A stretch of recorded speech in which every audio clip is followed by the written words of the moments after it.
Hello students, हमें last video में 13.1 exercise NCERT की क्लास 8 बुक की फर्स्ट और सेकंड क्वेश्चन का सॉल्यूशन डाल दिया था। अब आते हैं थर्ड क्वेश्चन पे।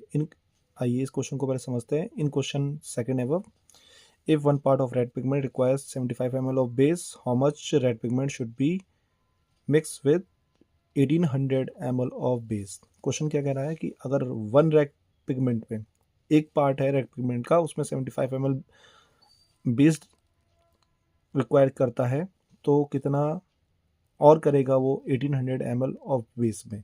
तो गाइस इसमें कैसे करना है हमको, इस क्वेश्चन का जो हम सॉल्यूशन करेंगे कुछ इस तरह से करेंगे। क्वेश्चन में एक ऐसा बॉक्स बना लेंगे, इसमें डालेंगे हम part of red pigments and parts of base. Parts of red pigment में वन पार्ट है और फिर उसके बाद पार्ट्स ऑफ बेस में कितना है 75 ml। इसके बाद यहाँ पे हमको दे रखा है x2 की वैल्यू फाइंड आउट करनी है और y2 हमको दे रखा है 800 ml। तो यहाँ पे हम डाटा नोट करते हैं। x1 1, y1 75 ml, x2 find out करना है एंड y2 1800 ml। गाइस अब यहाँ पे लिखेंगे it is a case of direct proportion.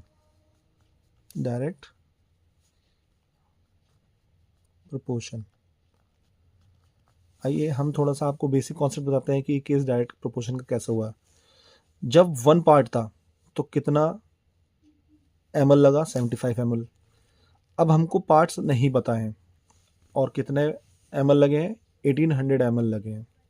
तो जब पार्ट वन था 75 ml लगे, यानी इसके कंपैरिजन में जब पार्ट वन था तो 75 ml लगे। अब यहाँ पे पार्ट्स बढ़ गए, तो जब बढ़ जाएंगे तो रेड पिगमेंट का पार्ट्स भी बढ़ के ही आएगा। तो यानी जब वैल्यू कम थी तो आंसर भी हमारा कम था, जब वैल्यू बढ़ गई है तो हमारा आंसर भी बढ़ के ही आएगा।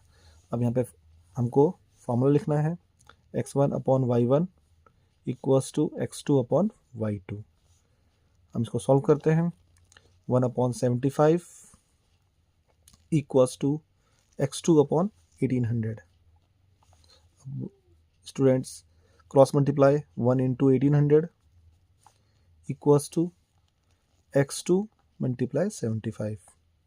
यहाँ पे x2 अननोन है, उसके साथ जो वैल्यू है वो दूसरी तरफ आएगी तो वो डिवाइड में आ जाएगी, अपॉन की फॉर्म में आ जाएगी और यहाँ पे 75 लिख देंगे इक्वल्स टू x2।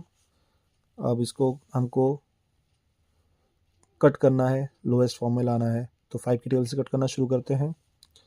5 1 5, 5 यहाँ पे 2 बच गया, 7 में से 5 जाएगा तो यहाँ पे 2 इसके आगे लग जाएगा, तो 25, 5 5 जा 25।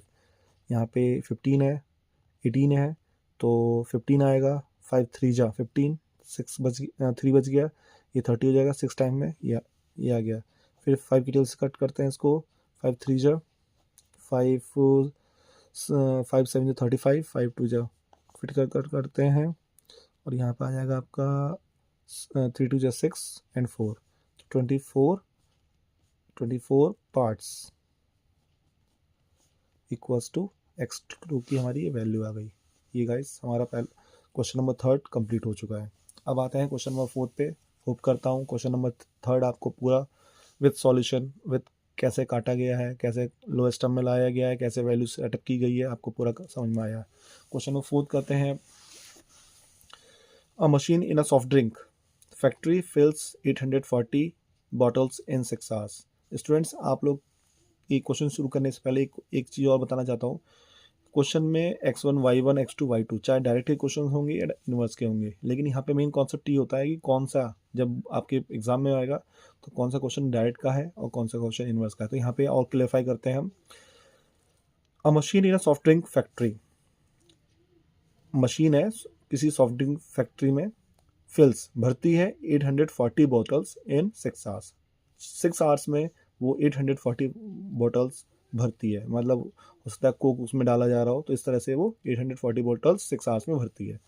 हाउ मैनी बॉटल्स, अब यहाँ पे हमको बॉटल्स पूछी गई हैं। In it with it fill in 5 hours, कितनी वो 5 घंटे में भरेगी। तो गाइस आइए इस क्वेश्चन को हम शुरू करते हैं। बॉटल्स यहाँ पे हैं 840, उसको फिल कर रही हैं वो 6 आवर्स में। अब यहाँ पे हमको बॉटल्स नहीं पता है, तो यहाँ पे हमारा x2 होता है और यहाँ पे 5 आवर्स में ये भर रही है। अब देखिए गाइस, अब पहले हम कॉन्सेप्ट समझते हैं कि डाइट का केस कैसे हुआ। 840 बॉटल्स 6 आवर्स में भर रही हैं।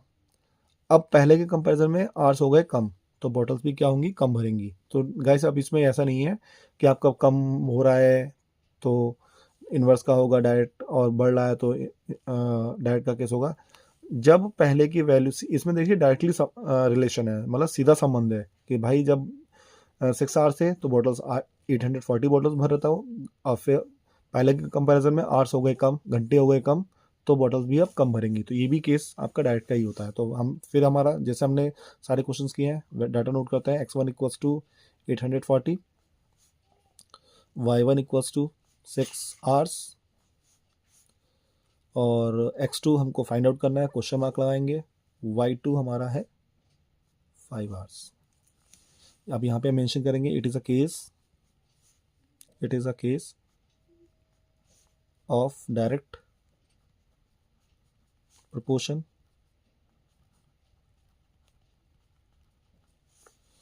फॉर्मूला मेंशन करेंगे x1 upon y1 equals to x2 upon y2। Value put करते हैं 840 upon 6 equals to x2 upon 5। Cross multiply करते हैं। 840 multiply 5 equals to x2 multiply 6। अब यहाँ पे 840 मल्टीप्लाई 5 अपॉन 6, दो चीज़ें मल्टीप्लाई में, एक अननोन है एक नोन है, तो ये डिवाइड में आ जाएगी। इक्वल्स टू x2 यहीं कट कर देते हैं। 6 1 6, 6 की टेबल से डायरेक्टली काटते हैं इसको। 6 1 6, 8 में से 6 जाएंगे तो 2 बचेंगे, 2 इसके आगे लगा देंगे, 24 हो जाएगा। 6 4 जा 24 और 0 का 0। अब वो 140 मल्टीप्लाई 5 कर देंगे। 5 5 0 जा 0, 5 4 जा 20, 2 कैरी 700 बॉटल्स।